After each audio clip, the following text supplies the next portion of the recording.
Buenas tardes a todos y a todas radio oyentes de Ringo Radio, un programa más, el primer programa de 2019, parecía mentira, pero sí, aquí estamos, no nos hemos ido a ningún sitio, no nos ha secuestrado Papá Noel, perdonad nuestra ausencia, eso sí, de casi 2 meses, pero bueno, teníamos muchas cosas que celebrar, o no, quién sabe. Lo cierto es que estamos de vuelta y ya es un nuevo año. O eso dice la astronomía y el arbitrario devaneo de la calesa del tiempo. Estamos en 2019. ¿Sonarán igual los versos en 2019? ¿Serán 19 los días necesarios para olvidar y 500 las noches? ¿Celebrarán alguna onomástica los poetas a los que les falte un dedo? ¿La humanidad habrá sobrepasado su mayoría de edad? Tendremos 19 amores, 19 noches inolvidables, 19 cicatrices nuevas, 19 razones para seguir escribiendo. ¿Blanca Saavedra escribirá 19 después de 13? ¿Perderemos 19 cabellos? ¿Serán 19 las preguntas que me haga y solo una la respuesta? Yo por mi parte ya no vivo en la calle Mendívil 19, pero sigo viniendo a disfrutar de Sinfonía 21. Me acuerdo de los labios que besé con 19 años. Ella se llamaba Susana y ahora está casada con otro, pero me descubrió 19 rincones de su cuerpo. Punto, guión, guión, guión, guión, guión, guión, guión, guión, punto en código Morse, eso es 19. El 19º asteroide se llama Fortuna. Es para tener esperanza. A 19 kilómetros de aquí, en alguna dirección, alguien está llorando y alguien está haciendo el amor quizás al mismo tiempo. Un eneacaidecaedro es un poliedro de 19 caras. A 19 años luz del Sol en la constelación de Eridano hay 3 exoplanetas de tipo terrestre en los que podría existir vida extraterrestre. El 19 es un número primo feliz. ¿Seremos 19 veces felices en 2019? Ya está, punto y aparte. Con este ya llevo 19 versos. Bueno, bienvenidos y bienvenidas a Ringo Radio. Yo soy Dani Yul, tú eres justo la persona que estábamos esperando. Aquí estamos muy felices y hoy estamos, pero muy bien acompañados en la sede de Ringo Radio en Sinfonía 21. Como siempre, evidentemente, están aquí Juana Sánchez, nuestra editora de guardia. Está Amelia Garcé en el control técnico y, bueno, Juana igual viene luego a hablarnos de sus cosas. Ya veremos qué pasa en este programa, pero tenemos además dos, no solo uno, sino 2 invitados. Primer programa de Ringo Radio que tenemos 2 invitados aquí como a lo loco. Por un lado, un Ringo Ranguero que se une a la familia de Ringo Rango, Antonio Carmona Córdoba, bienvenido. Muchas gracias, Dani. En breve presentarás tu libro Cristales Rotos, del cual queremos saber un poquito más y esperamos saber un poquito más a lo largo de este programa. ¿Estás contento? ¿Estás a gusto? Sí. Bien, contento, satisfecho con el libro, todo. Ya queda poquito. Así que poquito. ¿Para cuándo lo ves pues en el horizonte? Tiene pinta que 10 días, 2 semanas, una cosa así. Falta imprimir y ya está listo. Falta imprimir, o sea, están ahora haciendo la tinta para que la cosa quede como perfecta. Sí. Pues nada, bienvenido de nuestra parte a la familia Ringo Rango, por supuesto.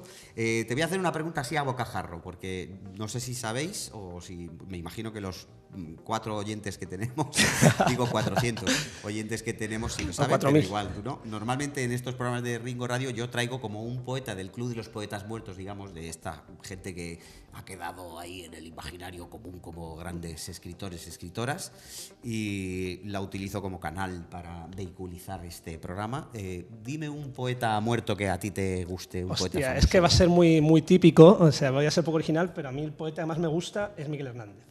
Miguel Hernández, pues sí, que estuvo en uno de nuestros programas, el que hicimos con Pachi Valverde, le invitamos y vino desde Orihuela a traernos algunos de sus versos. Muy bien. Por otro lado, además de Antonio, tenemos a una poeta andaluza, sevillana, ¿no? Sevillana de nacimiento. Sí, sevillana de Sevilla. Fantástico. Nuestra primera invitada de fuera de la editorial Ringo Rango, ella es Inma Rodríguez Mateos, bienvenida. Bienvenida. Acércate al micro, lo decimos así. Gracias. Había dicho gracias, pero es que como nos gusta oírla decir gracias, pues lo decimos 2 veces. Has autoeditado con una editorial de Sevilla que se llama Buitre Negro tu libro Retablo de Duelos. ¿Es tu primer poemario también?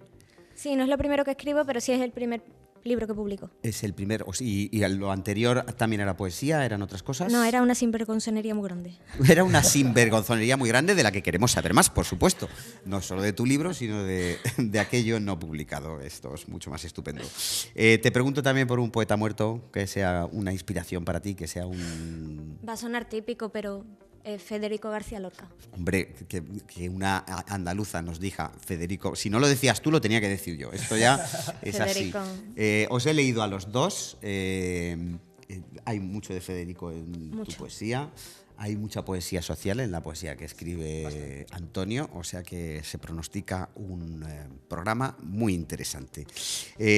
Tengo que decirlo, aunque suena un poco extraño, pero también en esta mesa hay un tercer poeta que es un servidor, que recientemente también he publicado con Ringo Rango un segundo poemario, Breverdades, del que no vamos a hablar probablemente, pero que igual nos da para jugar a lo largo del programa en algún momento. Fenomenal, pues ya está todo presentado. No sé si hacer una pausa o un chiste, o ¿alguien quiere contar algo antes de lanzarnos aquí a lo loco con preguntas? Cuenta un chiste, hombre. Un chiste, venga. Antes habéis estado ahí con Juana hablando en la barra de un montón de cosas que me he perdido. El ítem al que he llegado así de refilón era cómo ligar a través de la literatura. Gran ítem. Y han salido varias anécdotas, una de ellas con Cervantes. Es que tenemos público invitado hoy también, está aquí por aquí Tony de la Casa, un gran compañero de piso y de muchas cosas, que contaba que ligó con Miguel de Cervantes de fondo, no sé muy bien cómo. ¿Más anécdotas al respecto, por favor? Pues las hay, y con el tema, lo comentaba antes porque es bastante curiosa en el sentido de poco original, no poco original, bastante original, es poco común, ligar con el qué hacer de Lenin, o sea, comentar el qué hacer de Lenin, que es un libro estéticamente horrible porque no tiene nada de lo que es de literatura, pero cosas que pasan, o sea, lo comentas y... Pues fíjate que Lenin, independientemente de lo que él escribiera, que era un tipo que escribía cosas muy densas, evidentemente, pero hay una anécdota de él que a mí me fascina, es que él estuvo en Zúrich en 1917, si mal no recuerdo, sí, fue este año, justo en el momento en el que en la misma calle en la que él vivía se abría el Cabaret Voltaire, que fue uno de los reductos donde se expandió el movimiento dadaísta, que dio lugar a un montón de cosas muy interesantes. Y de hecho he leído un libro muy curioso, que bueno, es todo un poco especulación, pero puede ser gracioso el pensar, porque en este libro argumentan que Lenin le gustaba de día ir a la biblioteca a estudiar y escribir, y de noche salir por ahí de juerga. Y uno de los sitios a los que probablemente fue al Cabaret Voltaire, justo en el momento en el que estaba pasando todo eso. Ahí queda. Sí. La palabra dada nunca se supo de dónde vino, pero en ruso sí se dice da. Entonces este mundo da, igual pudo tener algo que ver. Ahí queda la historia. En fin. Ringo Radio, Ringo Rango, estamos en redes, en YouTube, estamos haciendo ahora mismo un directo, si entiendo bien el móvil que me está apuntando.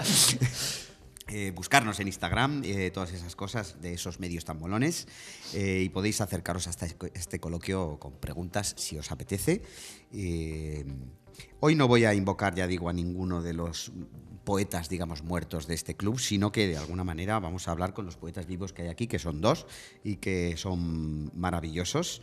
Es decir, que no he seleccionado nada, pero sí que de alguna manera he extraído una serie de citas de diversos poetas que nos van a ayudar un poco a encauzar el asunto. Y empiezo con una de un poeta que me ha encantado, lo he descubierto hace relativamente poco tiempo, y es un chileno que se llama Vicente Huidobro.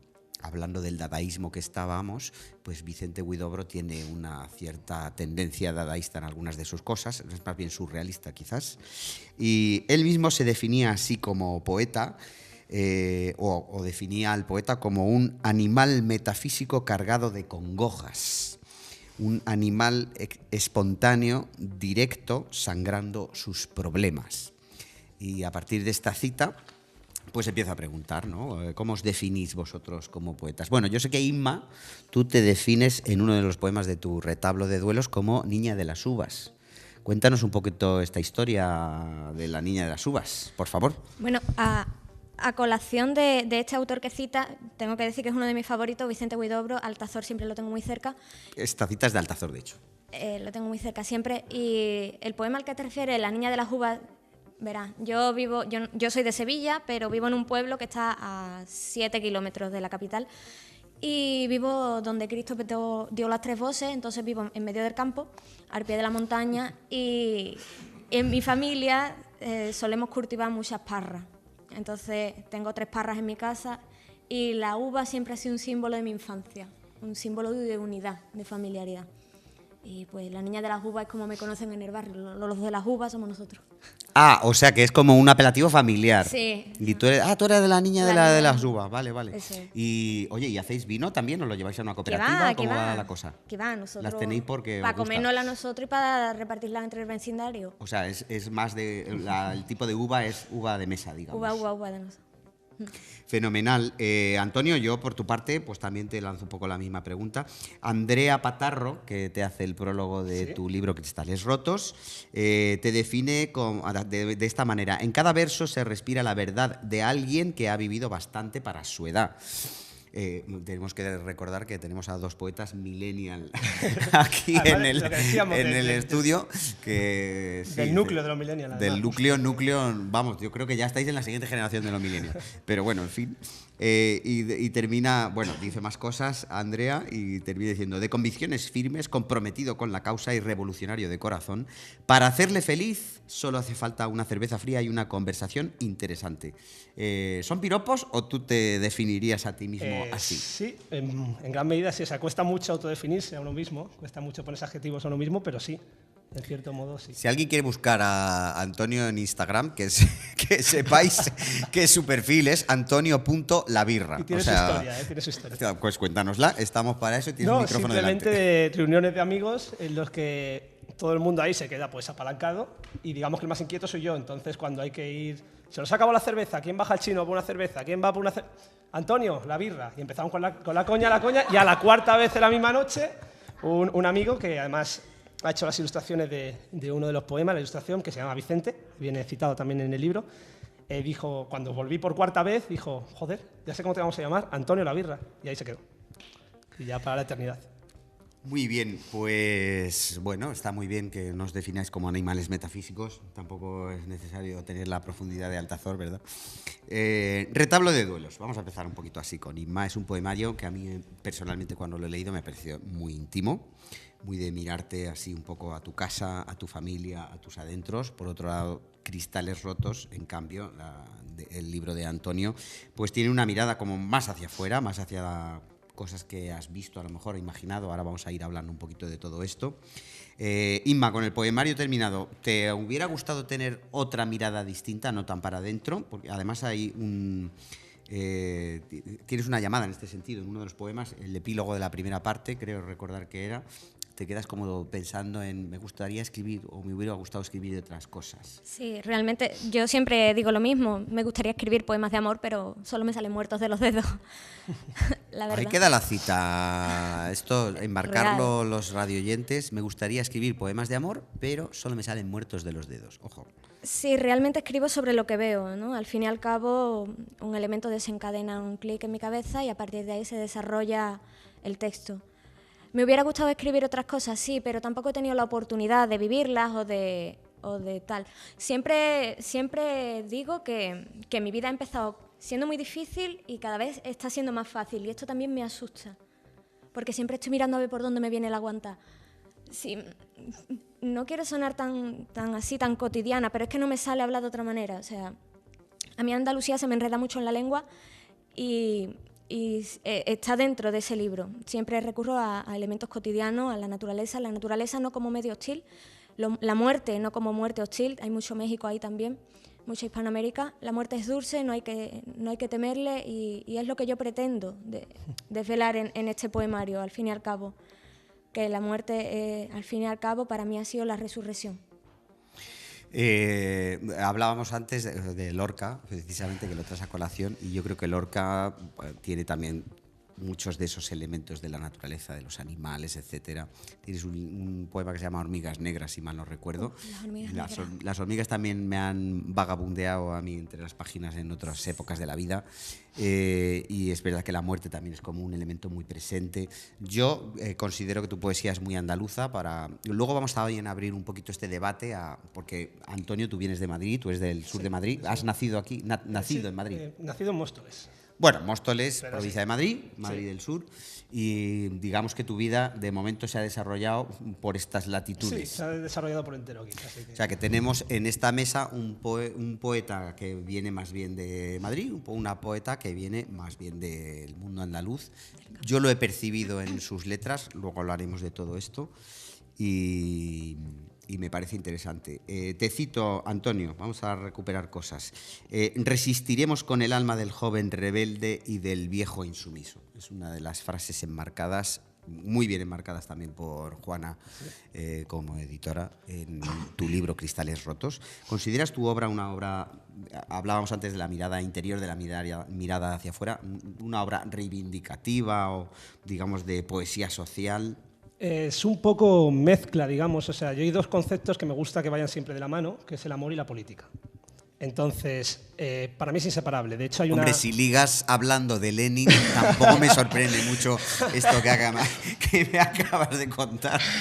Tenemos una llamada de Vladimir Lenin.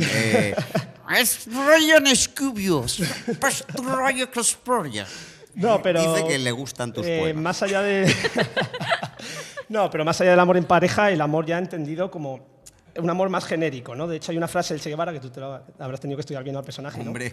Me imagino, que dice que el verdadero revolucionario está movido por grandes sentimientos de amor. Entonces, para mí son dos conceptos que tienen que ir de la mano. Entonces, si tú me preguntases, no sé si existe el concepto como tal, si me preguntases de qué es mi libro, te diría amor político, en dos palabras, digamos. O sea, hay cosas que he vivido de cierta manera, o a lo mejor le he metido un poco de ficción, y otras que simplemente pura reivindicación. O sea, me gusta usar el lenguaje para transmitir un mensaje que puede ser útil. O sea, que tu intención, digamos, o sea, a veces es retratar simplemente situaciones que hablan, porque hay poemas que en tu poemario que hablan de la pobreza, del hambre incluso, etcétera. ¿Son experiencias que tú has vivido o son pura empatía con situaciones que tú ves a diario en los periódicos, en las noticias, en la calle, etcétera? ¿O también participa tu imaginación en intentar meterte en la piel de cosas que...? No, simplemente, o sea, me gusta, o sea, desde hace años me gusta plasmar por escrito, porque soy un obseso del lenguaje, lo que el mundo me da. O sea, más que lo que yo siento hacia el mundo es lo que veo en el mundo. Entonces hay veces que son vivencias más personales y otras cosas, vivencias que ni tan siquiera he llegado a tener por mí mismo. Simplemente cosas que veo y que considero que si las plasmo por escrito puede haber un mensaje importante. Volviendo a Inma, hay un poema que tienes, Inma, tienes varios poemas que también, rompiendo una lanza en favor de la otra mirada también, que yo creo que la tienes también en tu libro. Hay concretamente un poema que a mí me ha parecido uno de los poemas más interesantes a nivel reivindicativo y a nivel feminista. Hoy en día que la lucha feminista está un poquito como... ahora está como el que la están dando más caña, pero yo creo que sigue ahí y que no se va a morir. Pero concretamente, fíjate que tienes varios. Uno de ellos hablas de las mujeres, de las amas de casa, pero a mí me ha gustado más como bandera uno que tienes que se llama No quieras ser musa. Ay, me encanta que hagas referencia a ese poema. Me encanta porque ese poema está incluido en una obra de teatro que se realiza el 8 y el 9 de marzo en la Escuela de Teatro Viento Sur, donde yo soy alumna, este es mi último año. Y No quieras ser musa, sinceramente me encanta porque además estamos en febrero, estamos en tiempos de carnal. Y se me ocurrió escuchando la comparsa de Los Equilibristas, de Miguel Ángel García Argüé, y está precisamente dedicado a Archapa, a Miguel Ángel García Argüé. Y No quieras ser musa es realmente un grito, ¿no?, de mujer que pasa de ser objeto a ser sujeto. Ya no somos poetisas, somos poetas, tenemos nuestro nombre, no estamos relegadas, no se nos está permitiendo escribir poesía, simplemente lo hacemos porque podemos hacerlo. A mí me parece, quiero decir, fundamental el partir de, sobre todo en poesía, ¿no?, que parece como que hay una especie de tendencia histórica a que la mujer sea un objeto del poema. O sea, algo a lo que se le hace la poesía.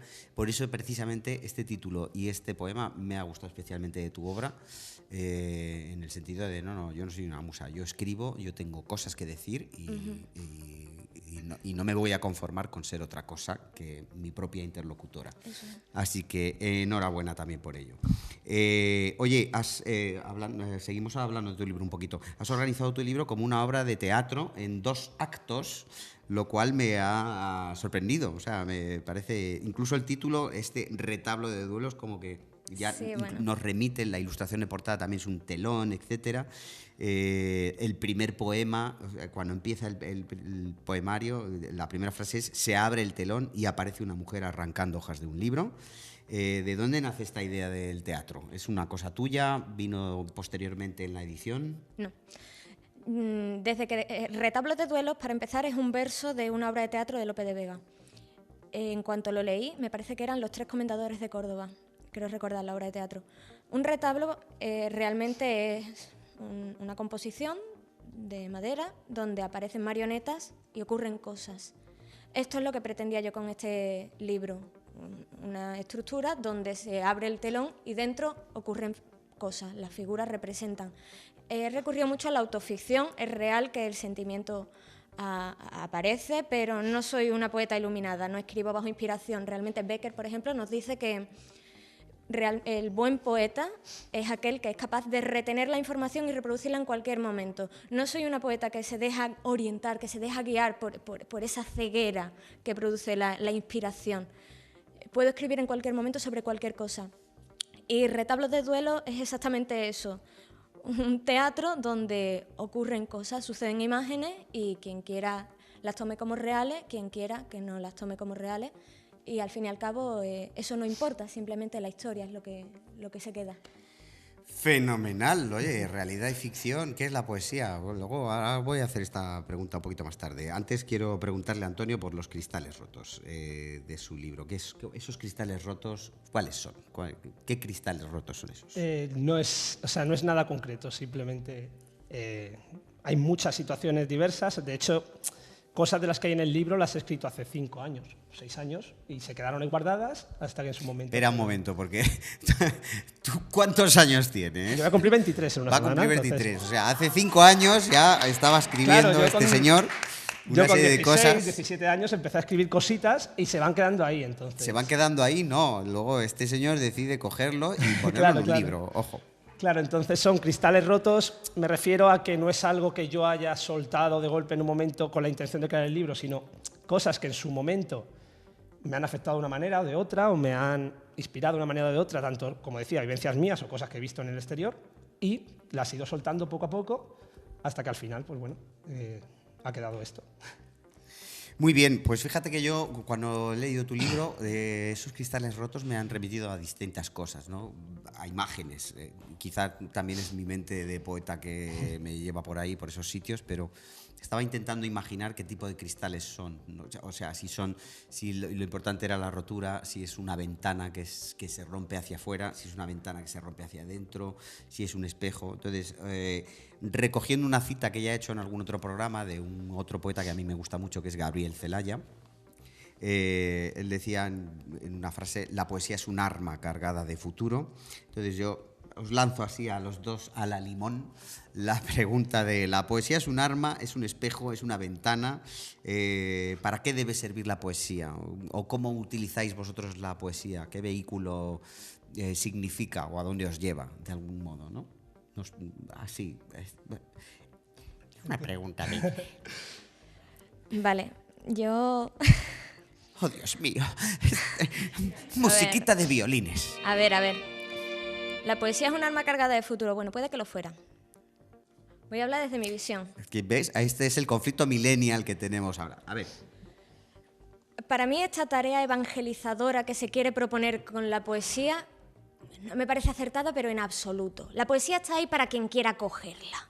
No hay que acercarla, no hay que sucumbir, no hay que pasar, ¿cómo se dice? Inadvertida, ¿no? Infiltrarse, ¿no? En esta poesía, por ejemplo, de estos poetas nuevos que están saliendo. ¿Por qué? ¿Por qué? Ahora la poesía simplemente quiere vender. ¿Por qué? No. El futuro no está ahí. O sea, la poesía es un arma cargada de dólares hoy en día, ¿o qué? Absolutamente. Vale, está muy bien. Vamos a parafrasear hoy en este programa a muchos poetas, seguramente. Fantástico, bueno. ¿Y tú? ¿Y para ti qué es la poesía? O sea, esto es lo que tú ves. ¿Te digo qué es para mí la poesía? Sí, por favor. Pues me voy a poner seria. Te he visto seria ya. O sea, yo en lo que llevamos de programa ya estaba seria. La poesía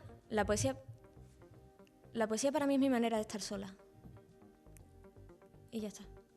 Es una manera de estar solo. Muy bien. Hay una frase que, bueno, luego sorpresa, luego ya vemos. Sí, vale. La misma pregunta, ¿no? Sí, así. La poesía es un arma cargada de futuro, es un espejo, es una ventana. Para mí, claro, hablo de cómo lo he vivido yo. Yo tengo la sensación de que la poesía para mí ha sido una forma de descargarse. Para mí la poesía muchas veces ha sido como un saco de boxeo. Entonces, yo he disfrutado más escribiendo poesía que leyéndola, por ejemplo. ¿Por qué? Porque yo soy el que elige qué quiero que haya en ese poema y yo soy el que elige qué quiero soltar en ese momento. De ahí los cristales rotos. Entonces, ha habido veces que simplemente, igual que tú un día te sientes mal y llamas a tu mejor amigo y se lo cuentas y le sueltas una chapa de 3 horas, pues hay veces que he hecho eso y hay veces que he escrito un par de poemas. Sin más. Eso a modo más personal. Luego, como cualquier forma de literatura o de lenguaje en general, pues es una forma de expresar un mensaje. De ahí la poesía política, por ejemplo. Yo he conocido parte de Latinoamérica gracias a autores hispanoamericanos, a la literatura hispanoamericana, gracias a Galeano. Tú lees La Venas Abiertas de América Latina y entiendes que es América Latina en lo político, por ejemplo.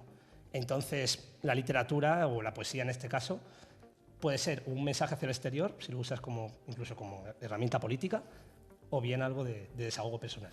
Oye, adelante, Inma. Sí, bueno, a mí no me parece que la poesía sea realmente un arma cargada de futuro, porque realmente no me parece objeto de consumo. La poesía llena vacíos que se encuentran en las estanterías y simplemente existe, ¿no? Está ahí para quien quiera cogerla. Y me ha recordado mucho a Borges, eso que dice: estoy más orgulloso de las palabras que leo que de las que escribo. Y realmente la poesía, ¿por qué no es un objeto de consumo? Pues porque uno siempre vuelve a los libros que ha leído y donde se ha encontrado realmente. Entonces es muy difícil que eso se venda, porque un libro de poesía tiene tantas lecturas y en cada momento puedes encontrar algo nuevo y diferente en las mismas páginas, que difícilmente la poesía se puede convertir en un objeto de consumo. Yo trabajo en una librería y lo he visto cómo se vendían como churros libros de poesía, y precisamente por eso no era poesía, porque la poesía de verdad no vende. Pues como veis, el programa de hoy hay que escucharlo despacito y minuto a minuto, porque tenemos aquí al lado a dos personas que, a pesar de su juventud, no son para nada en absoluto gente que acaba de llegar a este mundo, sino que parece que llevan aquí muchas eras y han leído mucho, y va a ser muy interesante todo lo que hablemos a lo largo del programa. Vamos a hacer un pequeño corte musical para servirnos otra copita. Y os dejamos con la maravillosa Amelia Garcé, y bueno, evidentemente coeditora de Ringo Rango, y una canción fantástica de su álbum 1000 Ilusiones, que es Un Nuevo Despertar. Amelia Garcé.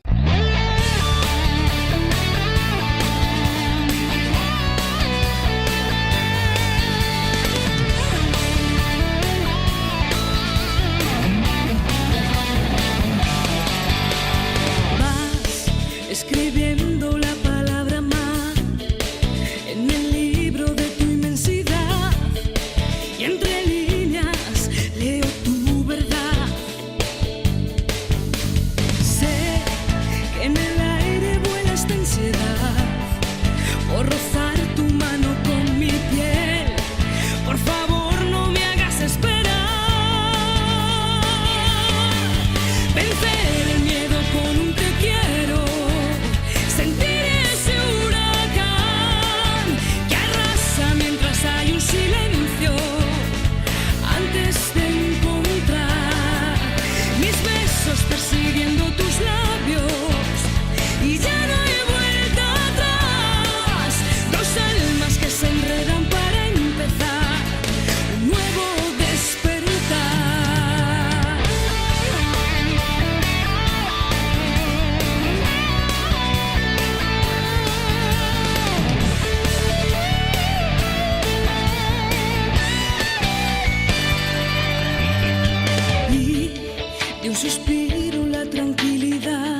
fragilidad se hace cómplice de tu mirar. Dos corazones y un mismo latir, mil razones para decidir que no hay nadie más a quien pueda amar. No. Sé que en el aire vuela esta ansiedad por rozar tu mano con mi piel. Por favor, no me hagas esperar. No, vencer el miedo con un te quiero, sentir ese huracán que arrasa mientras hay un silencio antes de encontrar mis besos persiguiendo tus labios y ya no hay vuelta atrás. Dos almas que se enredan para empezar un nuevo despertar. Destinos que se unirán, temores que ahora se van, un sueño que es realidad. No, vencer el miedo con un te quiero, sentir ese huracán que arrasa mientras hay un silencio antes de encontrar mis besos persiguiendo tus labios y ya no hay vuelta atrás. Dos almas que se enredan para empezar un nuevo despertar. Mis besos persiguiendo tus labios y ya no hay vuelta atrás. Dos almas que se enredan para empezar un nuevo despertar. Un poema es una cosa que será, un poema es una cosa que nunca es, pero que debiera ser. Un poema es una cosa que nunca ha sido, que nunca podrá ser. Vicente Huidobro, de nuevo, Altazor, que hablábamos de él. Es emocionante, Altazor. Sí. A ti también te fascina. A mí me llegó esa caída libre. Yo flipé cuando me leí este poema enorme, o sea, la cantidad de cosas que uno puede encontrar en él es fascinante. Muy recomendable, Vicente Huidobro. Hablábamos justo antes de este corte musical de qué es la poesía, de cómo está el panorama, etcétera, etcétera. No sé, yo creo que es la pregunta de rigor, ¿no? ¿Qué es un poema? Vicente Huidobro dice todas estas cosas. No sé qué pensáis vosotros de qué es la poesía. Más o menos ya lo he preguntado antes, ¿no? Hay un ensayo también de un señor que se llama Agustín Fernández Mayo, que yo creo que también he citado en algún otro programa anteriormente, que habla de que en todas las artes, de algún modo, ha habido como un avance, como un salir de formas antiguas para ir hacia un nuevo sitio, y que la poesía se ha quedado como un poco ahí anquilosada en una especie de forma difícil de romper su propio molde, ¿no? Y no sé en qué punto pensáis que estamos hoy en día. Ahí lanzo un poco el debate. Yo creo que la poesía ahora mismo se ha abierto en cuanto al aspecto formal, digamos. La poesía es mucho más libre en cuanto a la forma, en cuanto a contenido, digamos que la poesía pues se mueve más contenido que siempre sea muy emocionales, no se aleja de lo que sería algo serio, riguroso en cuanto al contenido, sino algo más emocional con la intención de movilizar sentimientos. El caso es que, como decía ya antes, se ha mercantilizado demasiado la poesía. Entonces ahora casi cualquier cosa puede entrar dentro de lo que llamamos poesía, ¿no? En el momento en el que se venda como tal, es poesía. A veces. Yo quiero decir una cosa. Una novela, cuando está mal escrita, sigue siendo una novela. Sin embargo, un poema, cuando está mal escrito, automáticamente deja de ser un poema. Entonces, es cierto que a partir de los años 20 la poesía abre las fronteras, comienzan las vanguardias y las formas se expanden. La poesía deja de estar encorsetada, entonces nos han hecho un favor bastante grande. Sin embargo, la poesía de esta época, de los años 20, los años 30, no dista tanto de la poesía de hoy. Quizás la temática sí es cierto que sigue siendo la misma, pero al fin y al cabo no es lo que cuenta, sino cómo lo cuenta. Es esta cualidad de divergencia de la que hablamos, ¿no? De romper con el lenguaje automático. Y la poesía, nosotros siempre decimos, nosotros los académicos de la Argamasilla, siempre decimos... No, hay que decir que Inma también es filóloga, Claro, además sí. de... Estamos con una filóloga en la que mesa. está muy pegada al Sí. mundo letras, evidentemente. Sí, nosotros siempre decimos, los académicos de la Argamasilla, como digo, que lo que en lingüística son errores, en poesía son licencias. Entonces, en poesía nada es incorrecto, todo está bien. No obstante, quiero decir, vosotros, me interesa este tema precisamente con vosotros porque venís de una generación bastante posterior a la mía, que nos hemos educado todavía con el poema muy en forma y muy... Nosotros todavía hemos tenido la capacidad de saltar de ahí, pero si pensamos en nuestros padres, de alguna manera un soneto sigue siendo un soneto, por ejemplo, Antonio, tú abres tu poemario con una silba más o menos Sí. estructurada dentro de lo que la silba es, que Claro. tiene un poquito de bailoteo. Pero quiero decir, un endecasílabo, una rima, tal. A mí, últimamente, por ejemplo, me acuerdo que hablando un día en un bar con unas compañeras, una me decía, pero tu poesía rima. Y a partir de ahí, sí. No, me estuvo bien porque me picó y de repente tuve varias semanas de decir, te vas a cagar, hombre. Y empecé a hacer cosas con rima y esas cosas. Realmente... Pero este mundo pospoético, por así decirlo, o esta generación vuestra que de alguna manera, no sé si seguís en general anclados, ya no al contenido, sino hablo de la forma.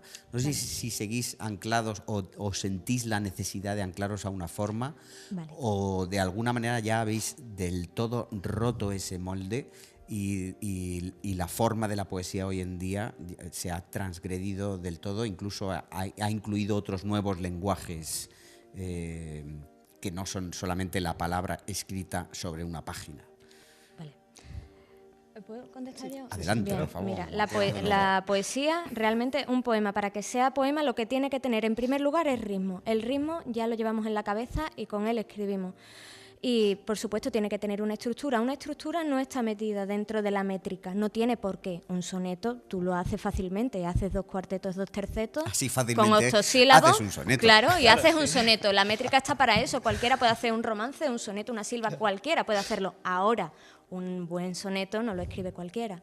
Sin embargo, sí es cierto que hemos roto los moldes, por supuesto. Esta poesía, bueno, como digo, cualquiera puede escribir según la métrica cualquier tipo de texto. Y básicamente es eso. No. Sí, yo en cuanto a la forma, la métrica, la rima y demás, si te digo la verdad, muchas veces es según me dé. Sinceramente, o sea, quiero decir, hay veces que hay poemas míos que riman, hay poemas míos que no riman y en función de me apetece hablar sobre un determinado tema o porque se me ha ocurrido hablar sobre un determinado tema y en ocasiones se ajusta más a algo más encorsetado, como decía yo, algo más formal y hay veces que es más libre. O sea, pensáis antes en el contenido que Yo en la normalmente forma. sí. Yo es que Normalmente creo sí. que la rima en el siglo XX está como los exnovios, está superada. Así que Sí, Agustín Fernández Mayo habla de esto también. no es necesaria, quizás. Sin embargo, la estructura, el poema debe estar construido sobre una estructura. En esto pues, podemos recurrir a diferentes recursos, las repeticiones, las elipsis. Claro. Entonces, si hay estructura, pues es un poema. Que no hay, el poema se cae por sí solo. Yo tengo una percepción que es posible que sea equivocada, pero por eso la quiero comentar con vosotros. Y es que tengo como una visión actual, me da la impresión de que existe todavía una poesía escrita que está pensada para ser leída en la intimidad de cada uno. Uh-huh. Yo, por ejemplo, me considero un poeta que entra dentro de esa categoría de el que escribe y que de alguna manera tiene una conversación muy íntima con el lector, mientras que existe todo este otro fenómeno nuevo de la slam poetry, de la que, por ejemplo, Inma, bien has catado un poco este mundo, y que yo creo que ha llegado ya a un punto en el que tengo la impresión de que hay poetas, chicas y chicos, que escriben ya con una intención directa de que su poesía sea dicha en voz alta, más que leída. Por supuesto. De hecho, el formato slam busca el efecto y el impacto en el público. Realmente, bueno, yo he sido subcampeona de Slam Poetry Sevilla durante 2 años consecutivos, ya no participo, paso absolutamente de eso. Y ¿Por qué? porque de repente me descubrí escribiendo orientada a, y yo no quiero escribir para eso. Yo no escribo para nadie, yo escribo para mí y quien quiera leerme. O sea, de alguna manera ya te saturó un poco el mundo de tengo que buscar el efecto, el claro. impacto y que el público se levante. No, mira, para eso ya tengo el teatro los miércoles. Y por ahí, Antonio, ¿algo que añadir a esto? Sí, simplemente hay una frase que a mí me hizo mucha gracia de Juana, nuestra editora, que habló de... ¿Cómo me dijo? Me dijo frases que eran carne de tatuaje, creo que me comentó, o que eran carne de foto de Instagram, ¿no? Entonces, claro, hay veces que hay poesía que va orientada a eso, como decir, tú miras lo que se pide fuera y tú te adaptas a eso, cuando realmente es al revés, tú escribes lo que tú quieres escribir. Pero realmente también es lícito escribir, o sea, esto viene de antiguo, el artificio, esto viene de antiguo, escribir con una orientación. Un soneto no es natural, un soneto es artificioso, claro. Al fin y al cabo. También es lícito escribir con una orientación. Tenemos autores de novelas o poetas que las editoriales los llaman y les dicen, necesito que me entregues tantas páginas. Y los poetas y los escritores que tienen oficio, pues los hacen y las escriben, y totalmente lícito también, si es que no está nada mal. Bueno, yo entro a hablar de mí, aunque quede feo, pero mi poemario, de verdad, es este último, tiene ese toque entre la crítica y la unión a ese movimiento, ¿no? Son poesías relativamente banales, que no pretenden de alguna manera descubrirle América a nadie, que son breves, que son mensajes muy concretos y que tienen esa forma más digerible de alguna manera de pasar a una cierta audiencia. Mi intención tampoco era vender necesariamente, sino un poco pegarme a esa tendencia que siento que existe un poco en el aire. Los dos, tanto en Cristales Rotos como en Retablo de Duelos, he percibido que de hecho mantenéis un equilibrio entre poesía de verso libre, más o menos, poesía incluso más estructurada. En el caso de Antonio, sobre todo, he visto algunas cosas más concretas, y lo que podría ser casi una prosa poética. Habéis sobrepasado un poco esa frontera entre todas esas cosas, ¿no? ¿Cómo os enfrentáis a la hoja? Cuando, quizás es un poco repetitiva esta pregunta, ¿no? Pero ¿cómo os enfrentáis a una hoja cuando os da por escribir algo? ¿Tenéis algo que escribir y de alguna manera sale así y así lo dejáis? ¿Buscáis de alguna manera esta idea, la necesito transmitir desde esta forma concreta? ¿Cómo nace un poema en Inma y cómo nace un poema en Antonio? Bueno, sí. Yo normalmente, como decía, parto de la idea. A mí se me ocurre una idea, que hay veces que la idea viene un tema sobre el que quiero hablar, sobre el que quiero escribir, o hay veces que viendo una película, escuchando una canción, se te ocurre X cosa que me aporte esa idea o que me inspira para encontrar algo de lo que quiero hablar. Y luego normalmente algo que suelo hacer, digamos, a la hora de enfrentarme a un poema, yo escribo rápidamente las ideas que tengo sueltas. Y luego digamos que las poetizo, les intento dar un orden, una estructura. Si quiero o tengo la intención que rime, pues intento buscar palabras que tengan una rima, y normalmente lo dejo ahí, lo dejo semanas. Y pasadas semanas lo recupero, o pasados unos días lo recupero, lo vuelvo a releer y a lo mejor retoco 2 versos, o le añado una estrofa o le quito una, y pasan días y lo vuelvo a leer, y seguramente dentro de 2 meses, cuando ya esté hecho mi poemario y ya lo tengamos en papel, a lo mejor dentro de 2 meses digo, joder, pues cambiaría todos estos poemas. Y me va a ocurrir, y lo sé, porque me ha ocurrido pues 10 veces por cada poema que tengo. Entonces parto de una idea y poco a poco la voy retocando. ¿Y tú, Inma, cómo te enfrentas a la hoja en blanco? Yo soy como un río, yo fluyo entera. No, verás, yo como Cervantes, ¿no? Parto de la realidad, simplemente la realidad solamente es el punto de partida. Escribo sobre lo que veo, pero como no me conformo con lo que se escribe en los periódicos, pues intento darle forma mediante el lenguaje y juego con él. Ya está. O sea, jugar con el lenguaje. con el lenguaje. Pues viene muy a colación esto de jugar con el lenguaje porque vamos a abrir una sección nueva que es jugar un poquito. Entonces he extraído de estos poetas muertos de los que os hablaba al principio una serie de cosas a través de las cuales os voy a conducir en lo siguiente de esta entrevista. Podéis contestar lo que queráis. Lo he puesto en forma de preguntas. Algunas son versos que ya estaban en forma de preguntas, algunas las he convertido en preguntas. Y no sé si traer aquí al profesor Fermín González, que acaba de llegar para hacer, como estamos hablando de estos de los millennials frente a las antiguas generaciones, pues Fermín González viene aquí a colación para preguntaros, por ejemplo, ¿quién es el último que habla? ¿El sepulturero o el poeta? El poeta. El poeta. Inma no dice nada. El último que habla, ¿quién es? ¿Quién es el último que habla? ¿El sepulturero o el poeta? Bueno, ahora doy un matiz. Es un verso de León Felipe. Ay, León Felipe tiene un poema precioso sobre el Quijote.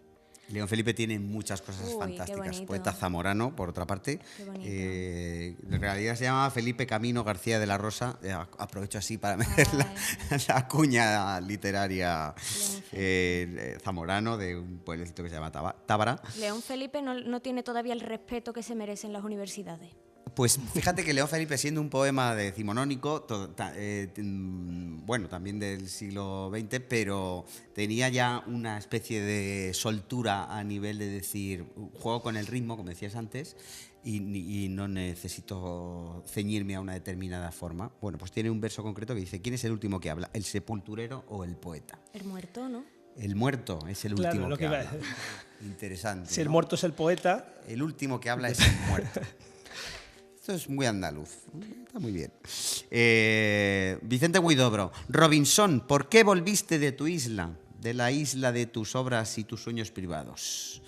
No sé si tenéis la impresión de que a veces los poetas nos metemos como en una habitación y déjame ahí, estoy con mi mundo tal, todo está estoy feliz aquí, y de repente hay que volver al mundo, y Vicente Huidobro de repente dice, ¿por qué vuelves? ¿Verdad? ¿Qué necesidad tienes de volver? Pues estas preguntas os lanzo. ¿Por qué volvéis? ¿Por qué salís de vuestra poesía y salís al mundo? ¿Porque no hay más remedio? Vicente Huidobro es genial, pero Luis Cernuda tiene un poema también que habla de esto y se pide disculpas a sí mismo por traicionarse y querer relacionarse y ser sociable. Fíjate que Luis Cernuda es de todo menos sociable. Pero yo creo que sí, porque es que no, hay que aceptarse tal como es. Oye, tú eres introvertido, no te gusta salir, te das con la calle, pues no salga. Ya está, pues yo estoy en mi cuarto escribiendo versos sin cesar y no me hace falta la calle. ¿Tú vuelves de tu isla o te quedas ahí siempre? yo vuelvo porque yo soy bastante sociable y porque te quedas sin ideas también, yo creo. Yo no soy las sociable. ideas vienen de fuera muchas veces, entonces... Yo estoy un poco a medias en la puerta. Reconozco que muchas veces me veo a mí mismo parado en medio de un bar con amigos rodeado de gente y ya o sea, llevo siempre un cuaderno al lado porque ya estoy mirando las cosas con una perspectiva que dices, esto no es real. O Pero sea, yo qué hago sigo en aquí. mi isla, sigo pensando en mis cosas, pero mirando a esta gente y traduciéndolas en imágenes que luego voy a... ¿Verdad? Es que yo de verdad estoy en la calle y digo, ¿pero yo qué hago aquí? Estoy a gusto en mi casa, mis amigos están todos muertos, están en mi estantería. No me hace falta, la gente habla muchas tonterías. Yo no quiero aguantar a la gente. Las cabezas están ¿Cómo? mal. ¿Cómo Como se, dice Juana Sánchez, las cabezas están mal. ¿Cómo se ponen las cabezas con la edad, eh? Esto es... La reflexión de la tarde. Bueno, Joder, quedáis todos asco, ¿ves? voy a incidir sobre el tema con otro poeta que dice: ¿vivir es fácil y a veces casi alegre? Uy, Joder, madre mía. vivir es fácil. ¿Vivir es como una sopa caliente, espesa y sucia? ¿Qué es vivir? ¿Cómo es vivir? Esto es también de Gabriel Celaya, que no lo hemos dicho antes, pero es poeta vasco, que tenía un nombre muy raro, que es Rafael Gabriel Juan Mújica Celaya Leceta, y luego además usó como heterónimos, publicó a veces como Rafael Mújica, a veces como Gabriel Celaya, a veces como Juan Leceta. O sea, A mí Gabriel Celaya, particularmente, ahora contesto a la pregunta. no me gusta nada. No, Gabriel Celaya, lo odio. lo que me gusta de Gabriel Celaya, aparte de que es un poeta social, que dicen que no tuvo tanto alcance como se cuenta. Lo que más me gusta es que escribe como habla, o sea, esa oralidad en los poemas, escribiendo, a mí me fascina eso. Escribir como se habla, eso no debería estar penado por la RAE. A mí me cuesta muchas veces escribir porque yo escribo en una lengua que no es la mía, yo escribo en andaluz, entonces me cuesta mucho que me rimen los versos, que me cojan ahí. Hombre, volviendo al principio del coloquio que hacíamos, yo creo que también la poesía tiene un cierto afán, en último término, tiene un afán de conexión. O sea, uno no escribe para desahogarse solamente, escribe con una intención de que otra persona termine por empatizar con tus palabras. Hombre. Y los grandes poemas y los grandes poetas yo creo que son grandes por ser universales, por estar contando algo de ti mismo que de alguna manera cualquier otro también se puede reflejar o se puede ver reflejado en ese sentimiento, ¿no? Ahí decíamos, la poesía es un arma, pues también igual es un espejo, ¿no? Que alguien tiene la capacidad de ponernos delante para vernos a nosotros mismos en las palabras de otra persona. Y yo creo que ese lenguaje, tanto de Celaya como de otros poetas, Benedetti, Miguel Hernández, depende de la época. Bueno, hay muchos que esta poesía, a lo mejor más fácil, más digerible, yo mismo me contamino a mí mismo con breverdades de hacer una poesía más digerible, menos barroca, menos gongoriana, también favorece de algún modo el que la gente se pueda acercar a la poesía y a partir de ahí como dar un salto de trampolín hacia otras cosas que sean más difíciles, ¿no? Claro. El lenguaje es sencillo, al fin y al cabo, más llano para llegar más. Yo es que no soy así. A mí me gusta a mí me barroca, yo sí. Neobarroca. Y además curterana. Gongoriana. Con genio, yo gongorina, pero a tope. Y me gusta retorcer los versos, me gusta embellecer el texto. Al fin y al cabo, para eso escribo la poesía, para embellecer. Para la prosa ya tengo el periódico. Viene Quevedo aquí y me corta el cuello. Bueno. Él es conceptista. Sin embargo, Antonio, por ejemplo, sí que, y de hecho citas a Benedetti, por ejemplo, que es otro paradigma del poeta de lenguaje sencillo y cercano al... Sí. Benedetti es muy fácil de leer. Yo no. Tú no, dice yo no. Benedetti no... Yo no quiero nada con ese señor. Bueno, no te preocupes, ya es del Club de los Poetas Muertos. ¿Qué le vamos a hacer? Ya no hay locos. Ya no hay locos. Todo el mundo está cuerdo. Terrible, monstruosamente cuerdo. ¿Qué pensáis? ¿Hay locos o no hay locos? Que ya no hay loco. Al revés, ya recuerdas, ¿no? Aquí hay cada persona que, de verdad, en serio, yo el otro día, yo presento el escaparate de poesía en Sevilla y vino un señor, no le voy a dar publicidad porque para qué, ¿no? Pero un señor que venía descalzo y decía que iba por los pueblos recitando poesía y que así se ganaba la vida. Y si esa persona no está en todos sus cabales, yo creo que locos sí hay. Locos, si nos remontamos al latín, locus, del lugar. Estar loco es estar en otro lugar. Sí que hay gente que está loca. Yo la primera, vamos. ¿Os consideráis locos? Yo no estoy buena. No sé, claro, es que depende del concepto de loco. O sea, es muy amplio y se puede interpretar de muchas formas. Yo creo que no. Bueno, pues el paradigma literario del loco, Don Quijote. Que de ahí viene esta cita de León Felipe también, un poco hablando de... sí, en cierto modo sí. Que echa de menos gente como Don Quijote, que salga ahí al mundo a decir, ya sé que me vais a llamar loco, pero a mí me parece que... Pero yo creo en mí. Que tengo que decir esto. Sí, entonces sí. ¿Sí crees que hay locos todavía? Sí creo que hay locos y que debe haberlos. ¿Sí te consideras loco? En parte sí. En muchos aspectos sí. Fantásticos. O sea, de hecho, hay un poema mío que lo cito de esa manera. Pues que haya muchos locos y que tengamos muchos locos en el mundo, porque... Los locos están fuera de lugar y fuera de época. Luego, con el tiempo, se descubre que no estaban tan locos, ¿no? Exacto. Una última también de Gabriel Celaya. Cada vez que muere un hombre, todos morimos un poco. Esta se la tiro así un poco mirando a Antonio, que su poesía tiene un poco de cosa social. No. La respuesta es no. Depende de qué hombre muera. Wow. Esa es la cosa. Bueno. No sé si ahondar o de repente dejar que luego Amelia ponga unos grillos. No, pero, joder, no, entiéndeme. Es que, claro, depende de qué estemos hablando. No sé, a nivel de cara a los demás, no todo el mundo, digamos que afecta de la misma manera. Por ejemplo, hay gente que simplemente ha pasado por el mundo y ha hecho el mal. Hay muertes que duelen más que otras, sí. ¿verdad? Claro. No me quiero poner así. Es que claro, es que cuesta mucho decir esto, ¿no? Pero yo qué sé, tú te vas a cualquier... Verás. No, lo voy a Es que yo decir. creo que vivimos en Yo una lo- vida que, o a sea, ver si en me una deja. época que es un poco así, ¿no? Que de repente las muertes, o sea, por decir un ejemplo, pues hay una guerra en Siria que empezó hace muchos años, que parece que ya se ha terminado, pero Sí.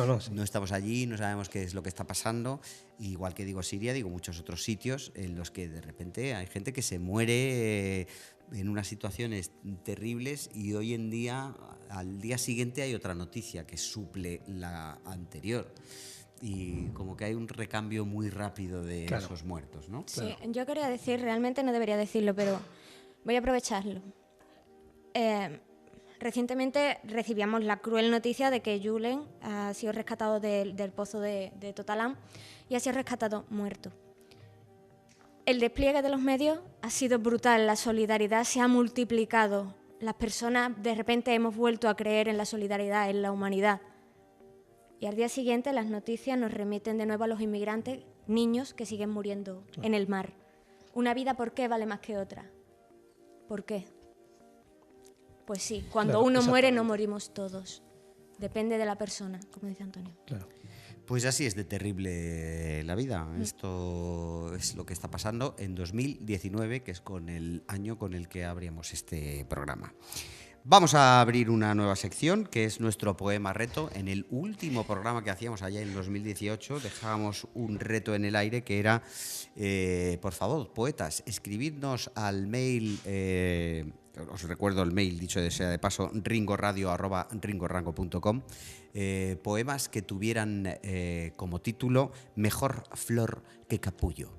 Este era el poema reto que dejábamos y, como siempre, el ineludible Paco Ponce nos ha mandado un maravilloso poema con el título Mejor flor que capullo, que paso a leer, como no podía ser de otra manera, y damos voz al señor Paco Ponce de nuevo en Ringo Radio.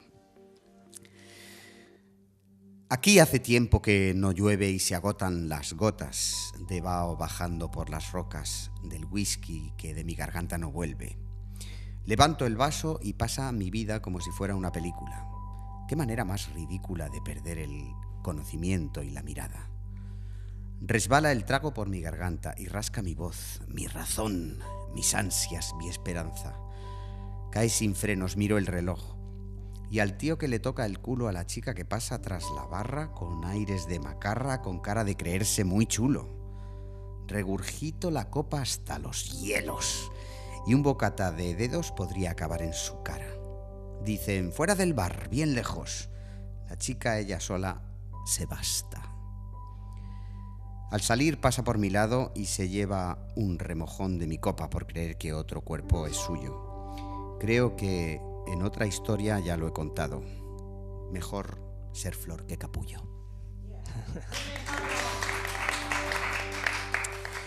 Pues muchas gracias, Paco, por este poema. Ya que hemos empezado a leer poemas, yo quiero dar voz tanto a Inma como a Antonio para que de alguna manera nos cuenten, nos canten, nos reciten algunos de sus versos contenidos en ambos poemarios. Yo tengo mi propia selección porque os he leído y me gustáis, pero os dejo la libertad absoluta de que elijáis el poema que más os guste de vuestro poemario para que la audiencia de Ringo Rango os pueda conocer. Inma, empiezas tú, ¿qué te parece? Vale. Por cierto, si alguien quiere adquirir el libro de Inma, yo creo que es el momento idóneo para decirlo. ¿Cómo te podemos encontrar? A ver. Vale, pues en Sevilla estamos en la librería La Plaza, en Sala Urbano, en la librería Bar La Jerónima y en la tienda de música de la calle Amor de Dios, enfrente del que va de toda la vida de la Alameda, la tienda Totem Ahí Dance. está clarísimo, ¿no? El que va de toda la vida de Amor de Dios. Joder. Enfrente del que va de Amor de Dios, vamos, el que está abierto siempre. Si es que está más claro agua. Sí. De todas maneras, hay gente que igual También no recibo va a ir pedidos al yo. que va porque no tiene ganas de chino en vez de que va. Entonces, ¿esa gente a dónde puede recurrir Sí, bueno, virtualmente hablando? en las redes sociales estoy en Inma Roma, tanto en Instagram como en Facebook, y a partir de ahí recojo los pedidos y los envío a casa con chupachú y todo. ¿Cómo te queda? Que ahí te queda con un chupachú. Inma Roma, ahí la tenéis. Y nos vas a contar algo de Retablo de Duelos, concretamente el qué. Vale, pues este poema al que tú me has remitido, que yo la verdad no le había echado mucha cuenta, pero me parece que resume bastante bien lo que es el contenido del libro. Retablo de Duelos nace me gustaría matizar esto después. Nace de la muerte de mi madre, ¿no? La muerte entra en mi casa cuando yo tengo 12 años, muere mi hermano, 10 años después muere mi madre por el dolor de mi hermano, posteriormente mueren mis dos abuelas, que también eran mis dos madres, por tanto me empiezo a quedar un poco sola.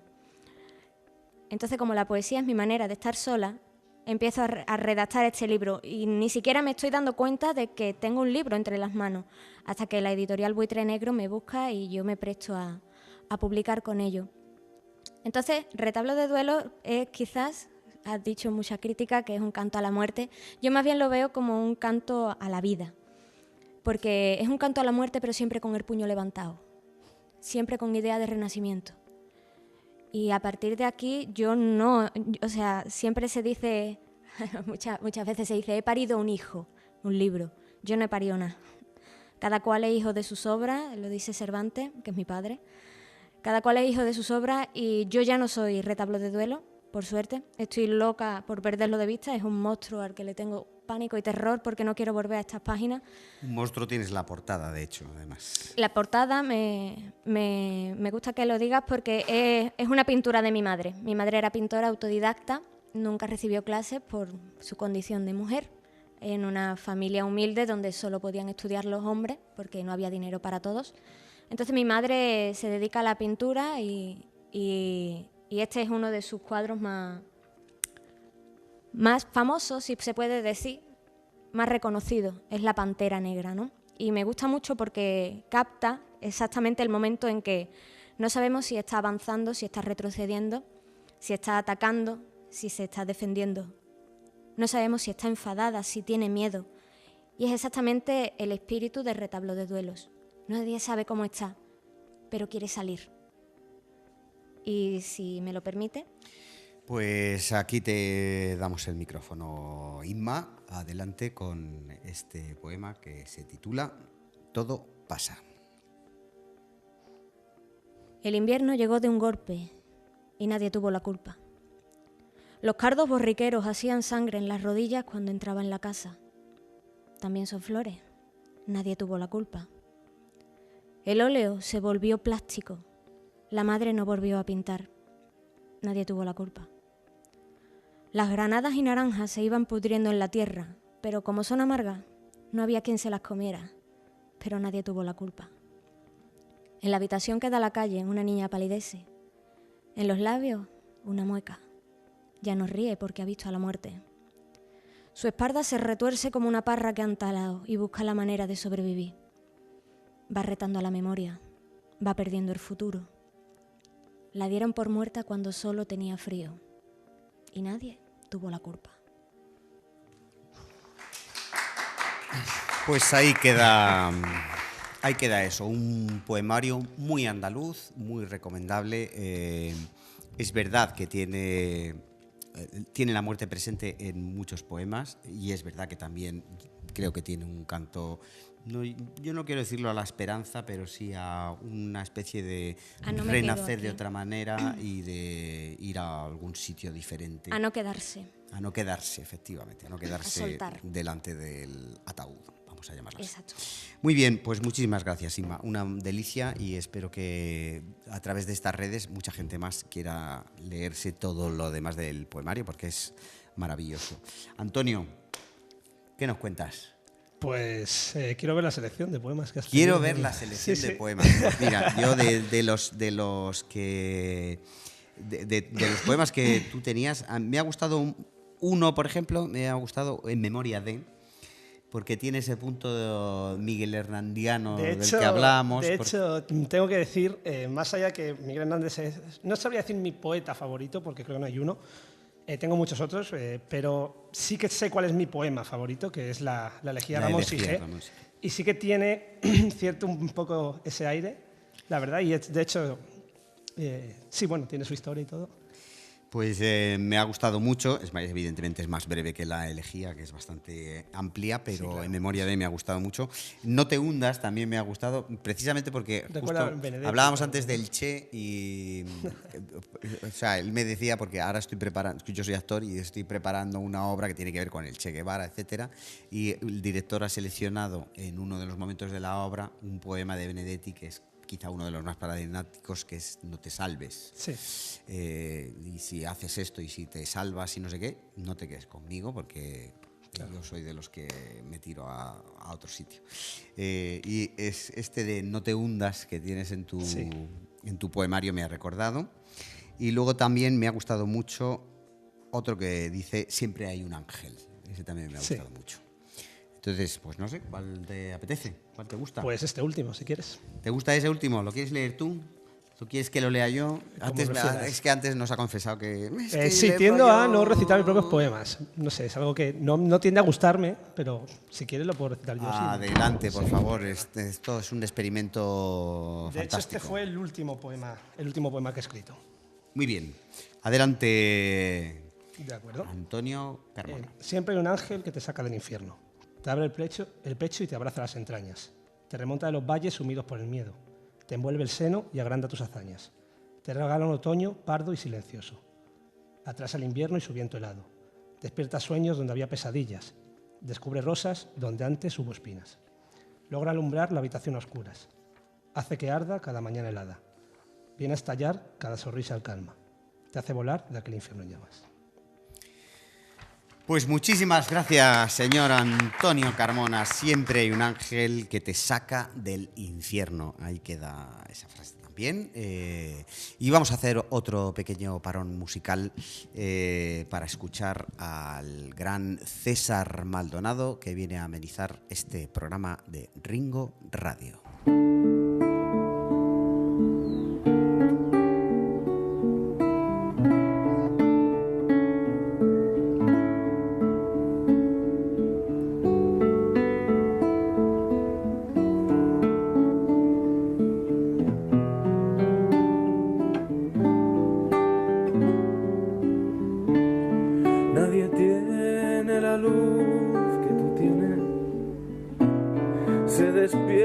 Con tonos de aurora, se prende a la vida, se crece en la noche y brilla para no cegar.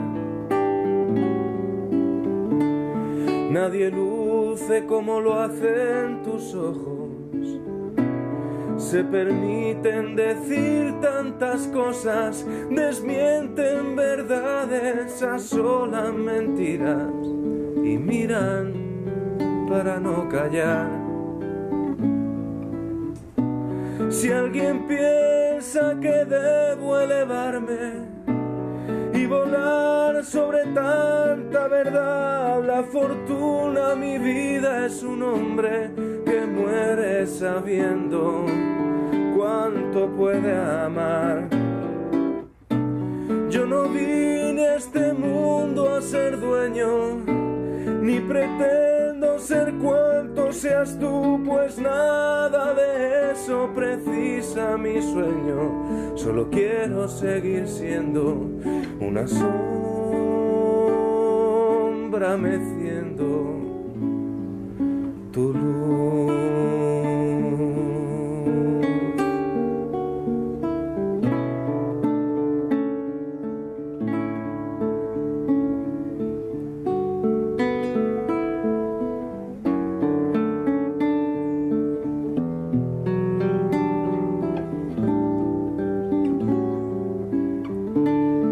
Nadie espera la paz que tú esperas, pues habita en tu cuerpo desnudo, se muestra sin rostro, no cree en las fronteras, no teme a quien la quiera olvidar.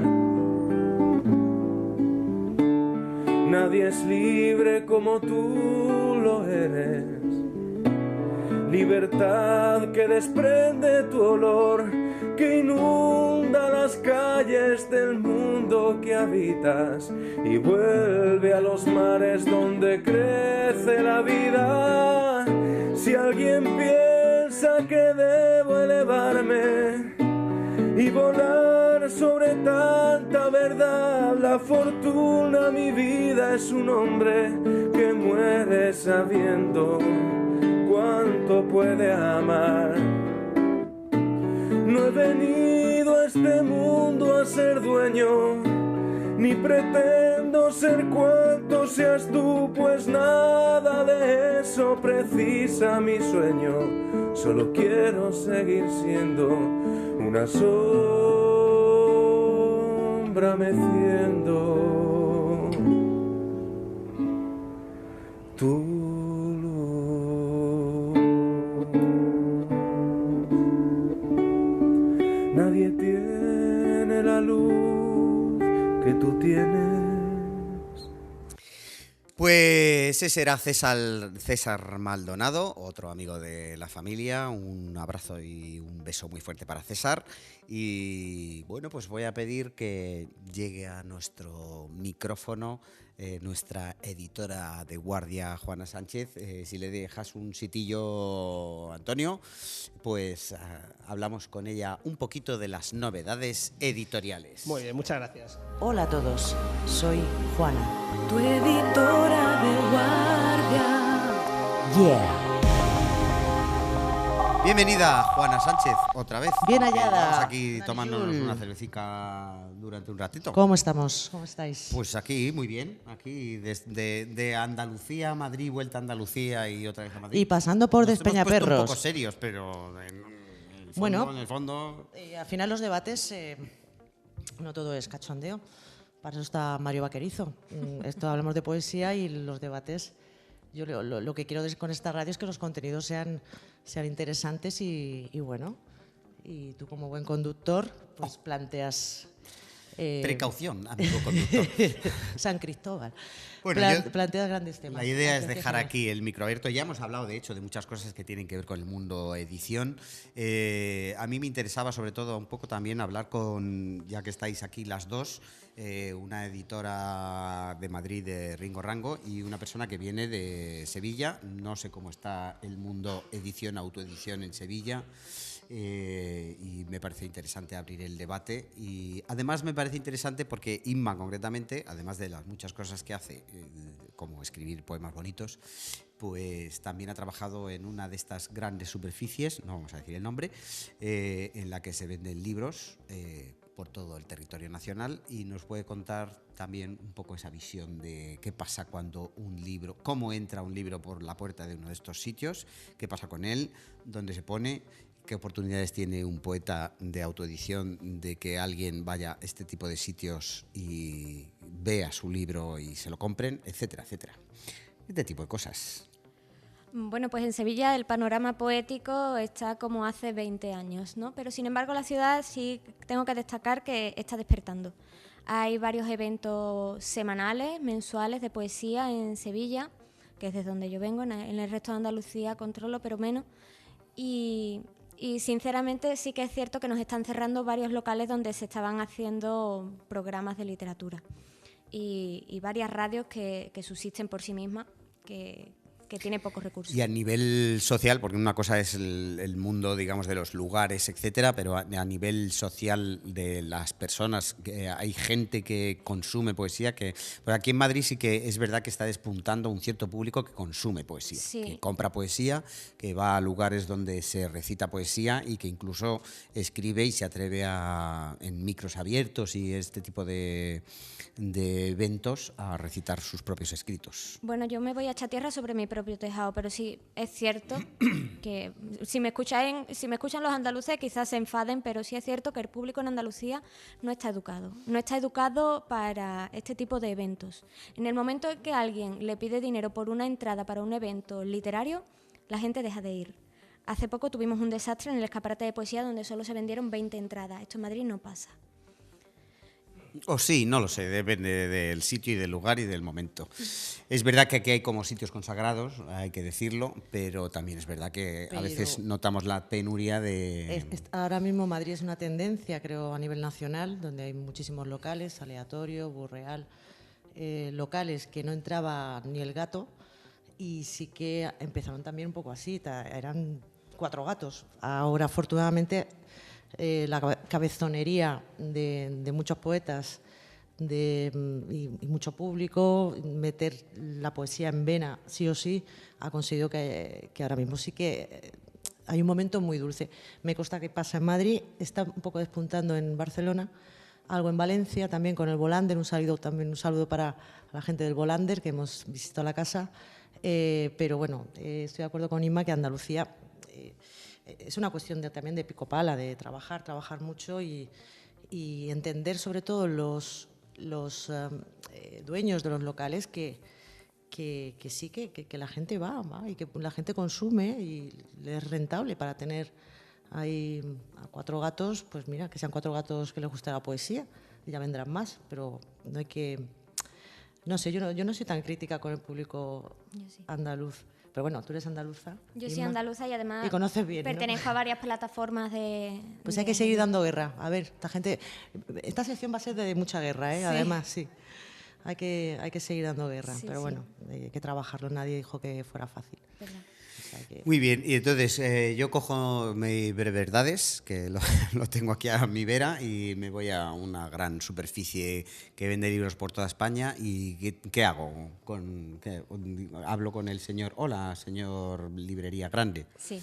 En primer lugar, cuando te reciben, lo primero que te van a preguntar es si tienes distribuidor. Ujú. Las grandes superficies no trabajan pidiendo a editoriales, piden simplemente a los distribuidores. Es decir, tenemos ya un agente intermedio que es un señor o una empresa que se dedica a coger los libros y es el que los Exactamente. lleva a los sitios. Después tenemos el descuento comercial, que esto varía dependiendo de las librerías. Si es una librería más pequeña, el porcentaje es mayor, porque estas grandes superficies, a pesar de llevarse un 30% del descuento comercial, intentan pisar, y esto es la ley de oferta y demanda, esto es así, intentan pisar a las librerías más pequeñas que están empezando. Entonces, por ejemplo, en Sevilla se ha creado una red de distribución de varios sellos editoriales menores y a partir de ahí consiguen pues, que todos ganen algo. Sin embargo, no es tan fácil pertenecer a este grupo.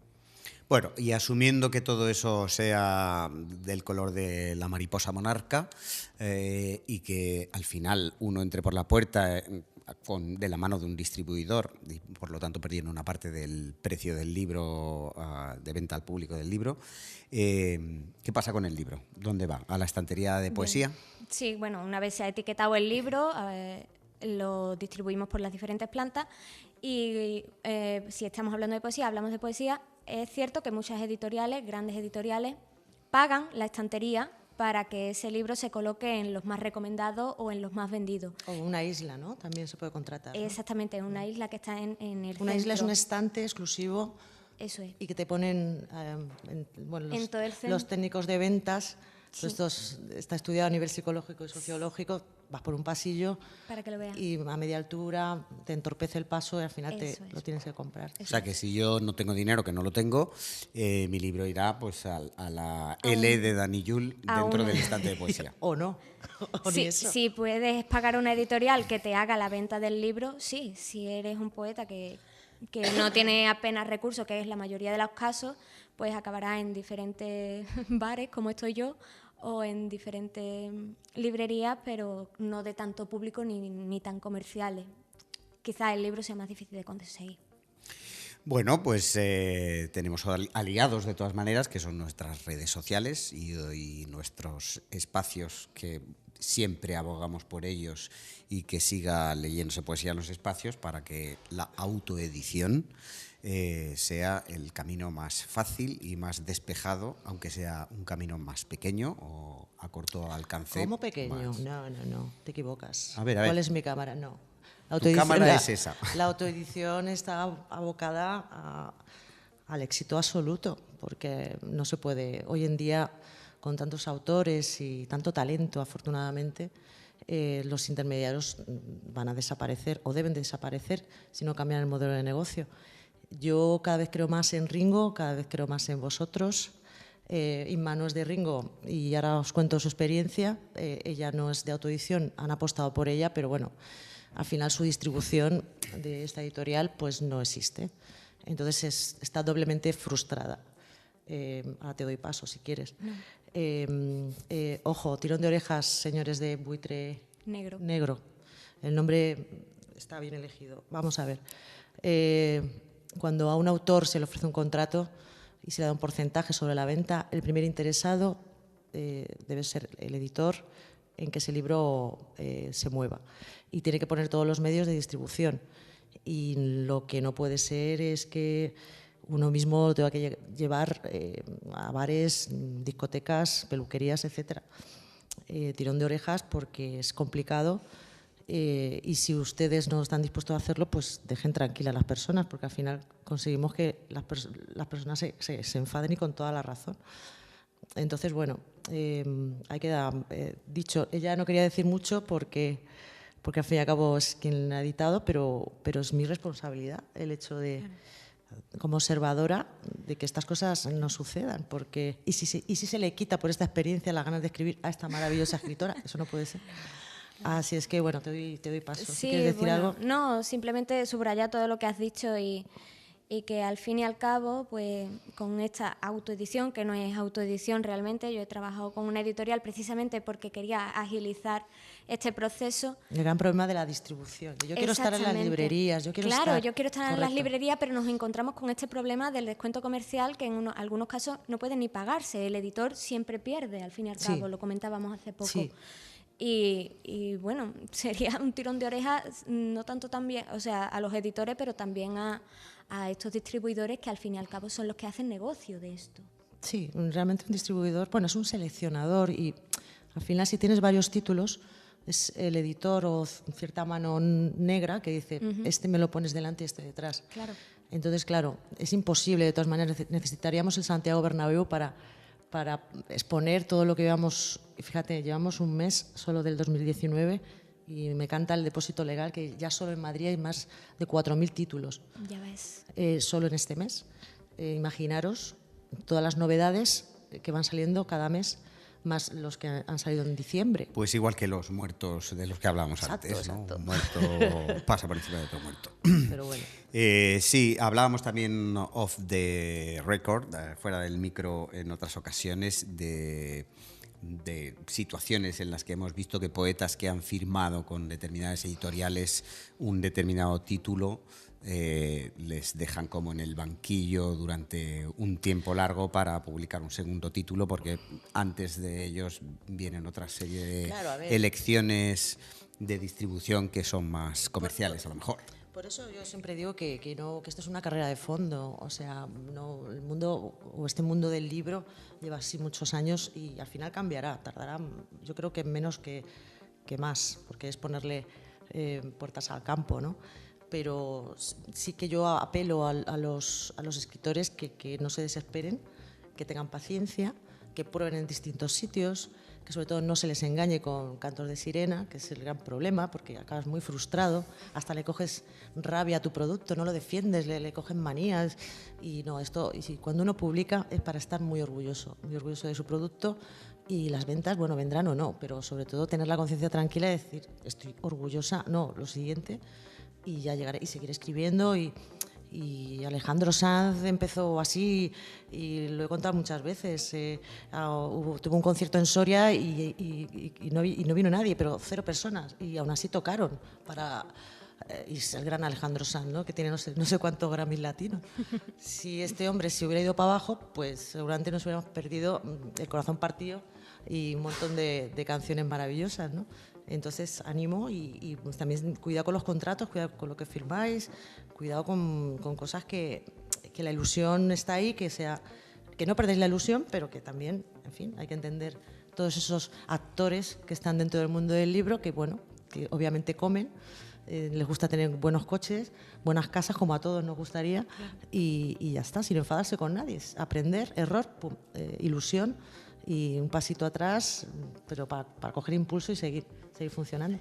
Y todo. Fenomenal. Vaya chapa acabo de meter, madre mía, una qué chapa horror. fantástica para hacer el colofón de esta sección. La cuesta abajo de este colofón sería pues una rampa de despegue de las novedades editoriales de Ringo es que Rango, tenemos por muchas, favor. porque como hace mucho que no grabamos, Efectivamente. tengo aquí un papel mal escrito, y perdonadme si alguno se me ha pasado, porque ya vais siendo más grande la familia, y lo digo con la boca bien abierta, que se me van bien los empastes, la familia Ringo Ranguera, que es una maravilla, que os quiero y os amo, y lo dice la Madre Superiora, o la jefa, como me llamáis, yo no sé, que yo soy vuestra sierva. Sí, pero decírselo a un horario de oficina, Exacto. no se lo digáis a los sábados Exacto, por llamamiento, la noche. llamamiento a mis chicos ringorrangueros. El sábado por la noche yo no sé cómo va vuestro libro, así es que vamos a esperar al lunes, ¿vale? Porque el de la imprenta se va a enfadar conmigo y su mujer si le despierto. Entonces, bueno, Novedades rápidamente. Bueno, no es poesía, para variar. Relato corto. Hombre, un relato. Aullándole a la luna, de nuestra Elizabeth Sáez Pradas, sevillana, o de Olivares, Coño, al lado de mi pueblo. a la de tu pueblo. Mira, Samia, un besito, guapa, que te quiero y te amo. Olivares, no compre pan ni te pare. Dani Caneiro de Benidorm, que siempre tiene a bien poner fotos del mar. Estuve en Benidorm. Poner fotos del mar. Cállate, Fermín. Cállate, Fermín. Ella pintaba la vida de azul infinito. Precioso.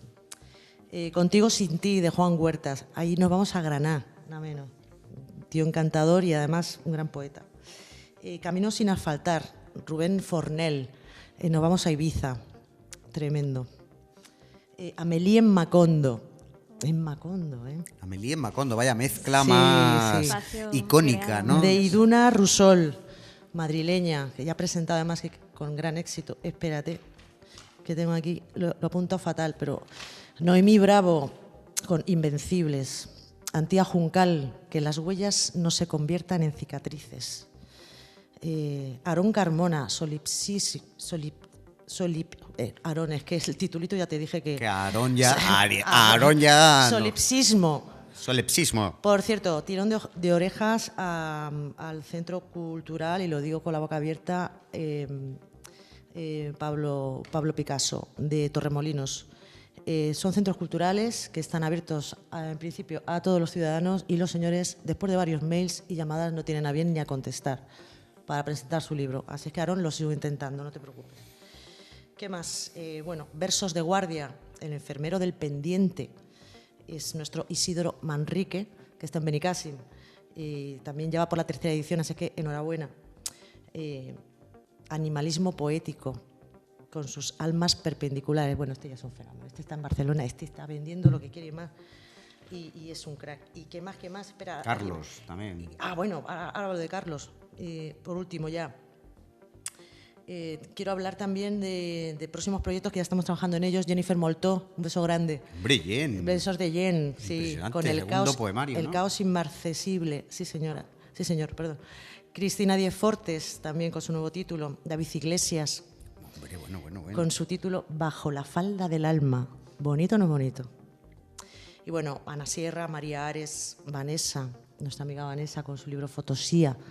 Fotosía. Fantástico. Todo esto ya está en el horno, o sea que en nada vais a ver muchas novedades y espero que os guste. Tienes frito al de la impresora. Y luego viene y ya, y ya por fin ya me callo, ya, porque esto es muy pesado, sobre todo para los radioyentes que dirán, pues, vaya chapa que me está metiendo esta mujer, aquí estás. Bueno, y tenemos una presentación el día 9 de febrero en Alcalá de Henares a las 12 de la mañana de nuestro Carlos Gómez Haufinger, que tiene apellido de villano de la saga 007, ¿no? Es Sí. Haufinger. Exacto. He's the man with Bueno, Carlos, ahí estaremos, querido. Tiene hasta espada. Sí, con su poesía en vena. Así es que, y ya me callo. Y perdóname si alguno no les he nombrado. Y, ay, Juana, Jorge, yo te quiero, yo también os quiero, pero tengo mucho alféizar ya y ya se me va la cabeza. Y ya se me va. Entonces, bueno, el que se haya enfadado me mande un WhatsApp y yo el próximo programa le nombro, por supuesto. Bueno, pues esto demuestra Y ya que está. creo recordar que el último programa de Ringo Radio fue a mitad de diciembre, bueno, no me acuerdo exactamente cuándo, pero esto demuestra que es una editorial viva, que hay mucha gente con talento que se acerca a las puertas virtuales y reales de Ringo Rango a decir, oye, mira, que he escrito esto y no sé, y aquí hay unas editoras que de alguna manera dan cabida a y todo también esto. abrimos la puerta a gente que, aunque no sea la editorial, es un gustazo, de verdad, bienvenida y muchas gracias por venir Muchísimas gracias a a la vosotros. casa, que por favor tenéis que leer este libro, que es una maravilla, y Muchísimas que gracias por ofrecer los espacios, sobre todo. chupao. Y bueno, y la cervecita que nos vamos a tomar ahora mismo para celebrarlo. Vale. Y con lo bien que Gracias. escribes te auguro muchísimos éxitos. Sobre todo eso, que se abran más espacios para para la cultura. Bueno, tú presentas aquí tu libro también, cuéntanos esto, Sí, por favor. bueno, estoy el día 20 de febrero en Granada, en la tertulia. El día 21 estoy tratando de que me den fecha en la Polivalente, en Málaga, y después en Madrid estoy el 23 en Sala Aleatorio a partir de las 7 de la tarde. Presenta Jorge Valverde, vamos a tener poetas invitados, Carlos Salen, Carmen Barranco y Pilar Astra y Boadicea. Y el domingo 24 tenemos el Versódromo en Tabacalera y va orientado a las editoriales independientes que intentan buscarse la vida, y va a haber un expositor enorme con ahí iremos. títulos de editoriales independientes. Qué bien. Pues ya sabéis, amigos de Granada, de Sevilla, de Madrid, de Málaga, de todos los sitios donde podéis encontrar a Inma. Cuando esté el libro editado, pues sabremos cuál es la presentación, qué día es la presentación de Antonio. Nos ha quedado una sección sin copar, que es la de leído en un cuarto de baño. Pero es que ya se nos acaba la batería de la cámara. Se nos acaba la batería de la cámara. Yo he encontrado una que dice, cuidado con los bailarines del limbo, que todavía estoy pensando en qué significa, por no decir la palabra que está en medio. Cuidado con los bailarines del limbo, ahí queda. Bien, nuestro mail ringoradio@ringorango.com, nuestras redes ya lo sabéis, nuestro teléfono 640-088-966. Gracias Antonio, gracias Inma, gracias Juana, gracias Amelia, gracias Tony y todo el público que ha venido. Y hordas de gente, saludad.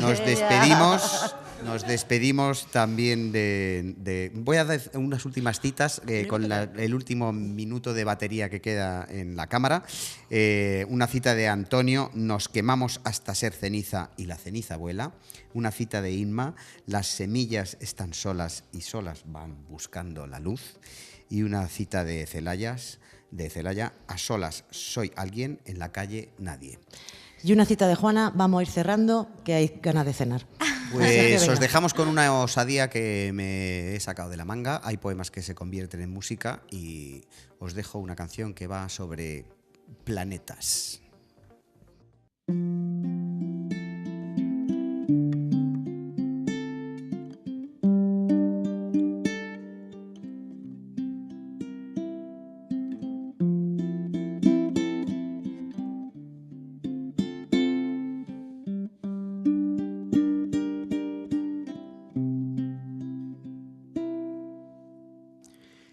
Si me eligiera para hacer un viaje espacial a otro planeta, digamos el planeta X puede ser un buen destino para un poeta.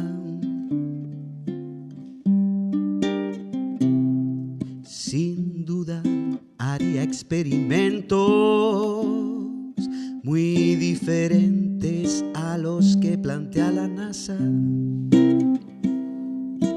Dibujaría en el nuevo firmamento constelaciones que no dibujé en casa. Tocaría el oboe por fin, con un aire distinto al de la tierra. Dormiría para soñar un sueño no evocado por los gritos de la guerra. Daría un beso a una quisiana para ver si sabe igual el amor en el planeta X. Lloraría al ver atardecer para saber de dónde vienen los cometas.